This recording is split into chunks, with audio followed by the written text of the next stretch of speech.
વેરાવળ જીઆઈડીસીમાં યુવતીના મોતના મામલે સમાધાન થયાનો ખુલાસો।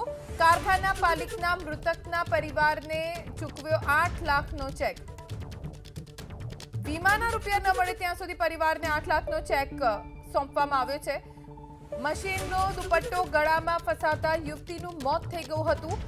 જો કે આ સમગ્ર મામલે બાદમાં પરિવારજનોએ યોગ્ય વળતરની માંગ કરી હતી અને હવે આ કેસમાં કારખાના માલિક મૃતકના પરિવારને રૂપિયા આપતા સમાધાન થઈ ગયું છે।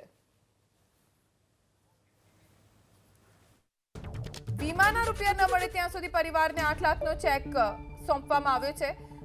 મશીનનો દુપટ્ટો ગળામાં ફસાતા યુવતીનું મોત થઈ ગયું હતું। જો કે આ સમગ્ર મામલે બાદમાં પરિવારજનોએ યોગ્ય વળતરની માંગ કરી હતી અને હવે આ કેસમાં કારખાના